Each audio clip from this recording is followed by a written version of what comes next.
Ladies and gentlemen, members of the White House photographers, I want to, Reverend Robinson, I want to welcome you all to the White House. I thought that this was such an extraordinary group that you deserved the best orator in the Senate to speak to you, and therefore I brought along, as a reserve, Senator Hubert Humphrey, who's been very interested in this program, who's a member of the African subcommittee of the Foreign Relations Committee. I was just looking over, and I apologize for keeping you waiting. We were just looking over the areas that you were going and the functions that you were going to perform. This group and this effort really were the progenitors of the Peace Corps. And what this organization has been doing for a number of years led to the establishment of what I consider to be the most encouraging indication of the desire for service, not only in this country, but all around the world, that we've seen in recent years. This is a voluntary effort. Most of you, I understand, pay to the extent that you can. You're way overseas. You spend your time in a good many countries living under conditions of hardship. All of you go to a continent about which we know very little.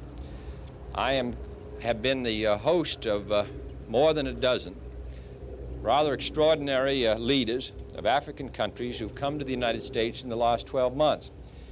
I would suppose that most of them have been imprisoned at one time or another in their fight for freedom. Most of them come from countries where there is almost no higher education, except in a few exceptional cases. They are faced with, in a sense, the far more pedestrian but more difficult challenge after the fight for independence has been won, which carries its own built-in enthusiasm.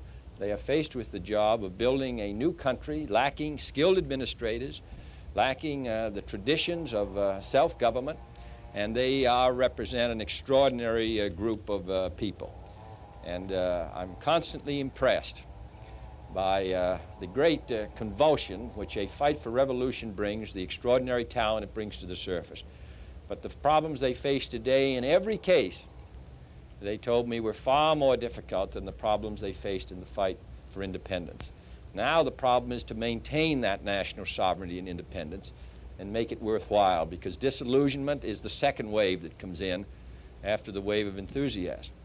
Now, you cannot change the face of Africa any more than the Alliance for Progress can immediately change the face of Latin America. But you can begin, and you can demonstrate our interest and concern. And we in this country know very little about Africa. In 1957, we had more people stationed in Bonn, Germany, than we had in all of Africa in our foreign service. This has been an unknown continent to us because it was dominated by Europe. Now it's opening up, and we want to be part of it. And our interest is wholly disinterested.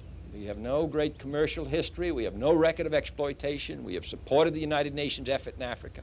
We want them to be independent. We recognize they face staggering problems. We recognize they're dependent upon the finest shifts in international trade, whether it's going to be prosperity or not. So I want you to know that in going to Africa, you represent the best of our country, and I know they will welcome you, and I think that you will have the feeling of having served this country and, in a broader sense, the free community of people in a very crucial time. So that's why you're particularly welcome today. There's an old saying that only in winter can you tell which trees are evergreen. It's very easy to make speeches about what ought to be done about this country and how it can be improved. I hear them all the time. But you, at least, are picking up your bags and going someplace and doing something. And that's why we're glad to have you. And perhaps Hubert might just say a word of welcome to you on behalf of the United States Senate.